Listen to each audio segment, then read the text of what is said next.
child. She's the only thing you ever see. Hey, it's Faye.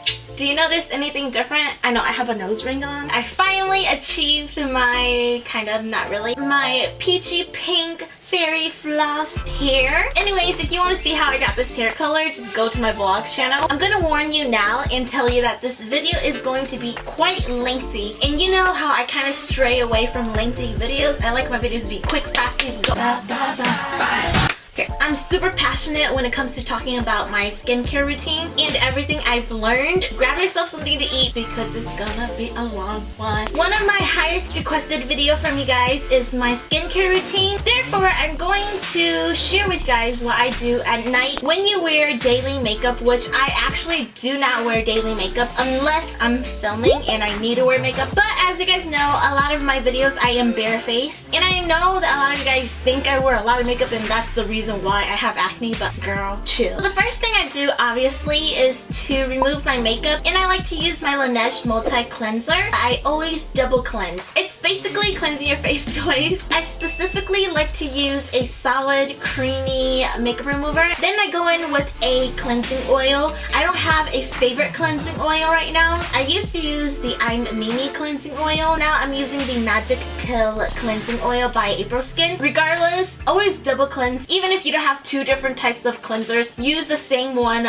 twice. I know a lot of people gravitate towards makeup wipes, but if you have hormonal acne like me, which means surface bumps and, you know, like the painful ones that kind of hurt underneath the skin. When I used to use makeup wipes, my hormonal acne was very, very painful and it'll get really inflamed. If you can, definitely replace using makeup wipes with actual cleansers. I mean, I know it doesn't save you time, but it's just, I don't know. Next, I like to use an egg. Just kidding. I love to use this Cetaphil Gentle Cleansing Antibacterial Soap Bar for dry and sensitive skin. So this antibacterial bar soap is a non-soap formula. It is quite different from regular soap, so don't mix up the two. This antibacterial bar soap will remove all the surface bacteria, including your oil, your sweat, your impurities. Because it has a triple action moisturizing function, you don't have to worry about it stripping off the good things on your face. So first I lather this all over my face. I rinse it off and then I go in again and lather one more time only around my acne patches. And with that I use my,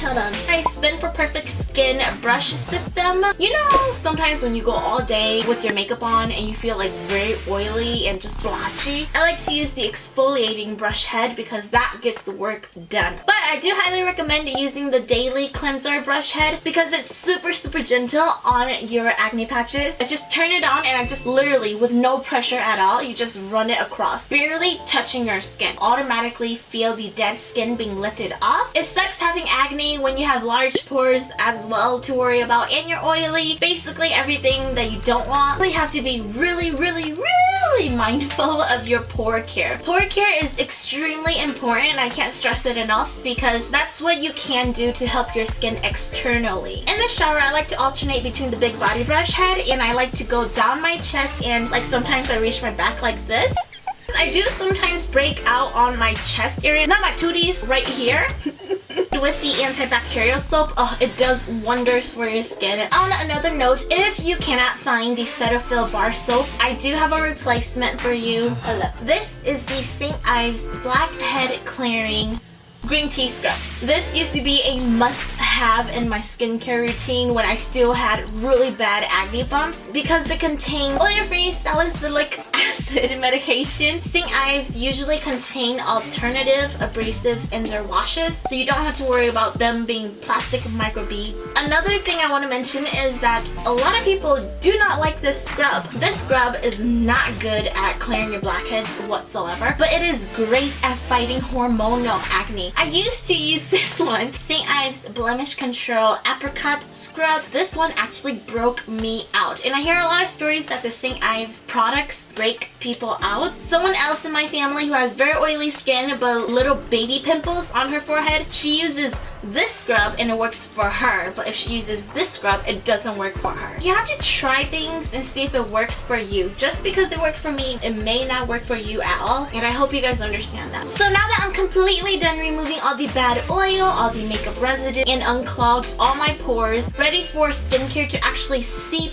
into my pores now because of my brush, which I do have a 70% discount code, so you can get the brush for $30, not $100, down below in the link bar if you want it. Highly recommend. Now I like to go in with my Acne Boot Camp Step 2 Gentle Oil Absorbing Blend. It's really hard for me to explain this because it does come with Step 1 and Step 3. It's the Acne Boot Camp that I went through to get rid of most of my hormonal acne bumps. If you want to know how I got rid of my acne, make sure you let me know in the comments below so I could go in more depth about what I did to really get rid of my big hormonal bumps on my cheeks. Now I'm dealing with the ones on my chin. Because Step 2 is the oil absorbing blend, I like to lather this on my acne patches while I brush my teeth. It'll take its time to seep into my pores and really sweep, massage, and like rub off any bacteria that's still, you know, in the crevices.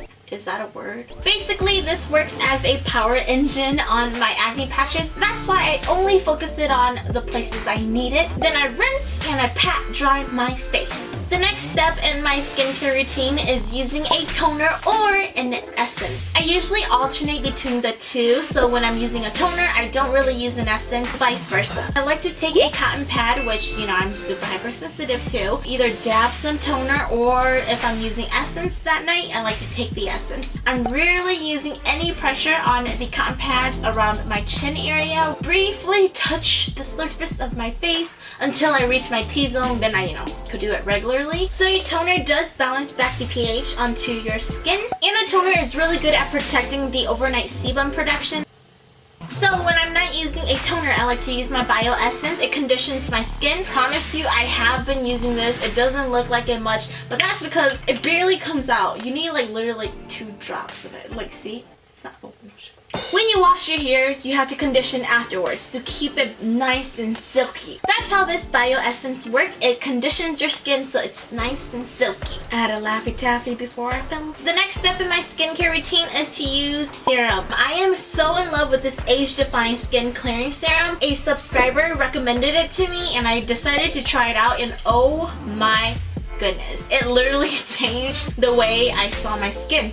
That means a lot, you know. I used to have a lot of acne scars, inflammation on my cheeks, little acne bumps. I like to take just a little bit of serum and like wet my fingers, and I rub it on my cheeks and then tap it in for the most absorption. So I do that and I take a little bit more serum and I start applying it on the rest of my face. I started using this and it was clearing up and it was looking good, right? And then I just kind of stopped using this serum and I'm like, what ifs? I'm too good for you now.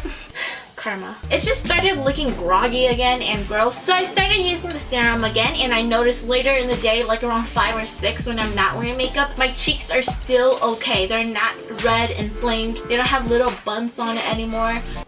Anyways, if you want to see me do a review or a before and after comparison with my photos, make sure you like this video because this is one of my holy grails. Now that that serum has helped moisturize the rest of my face, especially my upper half, I like to go in with my Cerakote Pimple Solution Pink Powder. As you can tell, this bottle is empty and I'm on my second one. Gotta be careful because you can't mix the yellow translucent liquid with the powder itself. I just take a little Q-tip, I dip it into the pink powder and start dabbing my acne patches. It'll ensure that there's no sebum produced overnight from the pores on and around your acne patches. I don't know if this happened to you, but personally for me and my acne experience, okay, so a lot of people say why you have acne because you overly produce sebum that attracts bacteria and forms all these acne bumps. That's why you need to moisturize so your skin won't get confused.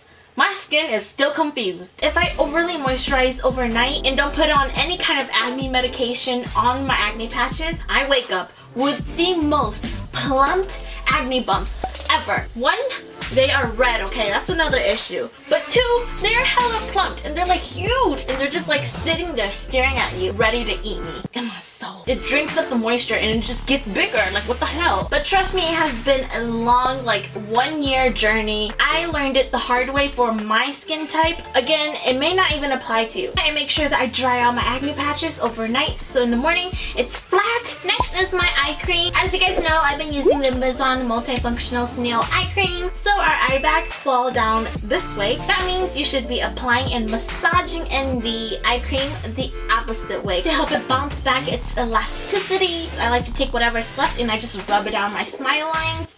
Last but not least, I like to use a facial mist. Alongside that TT mist, I like to use my Pore Zero Night Cream. Because I use a pore cream on my T-zone and on the upper half of my face, I don't get a lot of moisturizing done down here where my acne patches are because, you know the whole story, right? About the plump acne in the morning. That's why I like to use a facial mist and I like to spray it all over and then I spray it mainly down here to really get some hydration going on in between the hormonal acne patches. And I know what you're thinking, are you sure you're even really hydrating because it goes all over? But trust me, it does hydrate. Like right now, I could feel it drying on my skin because it's like moist. If you have hormonal acne patches that react to a lot of moisture, you can just spritz it on with the perfect amount of moisture and you don't have to worry about waking up with that plump acne on your face. I know it's been a very long video, but that is it for my acne skincare routine. I'll make sure to link all of the products down below so you can check them out if you want to try these things. And don't forget to like this video and comment down below the products you want me to review, really want me to go in depth with, and see my before and after pictures. Until then, I'm sending love. Bye!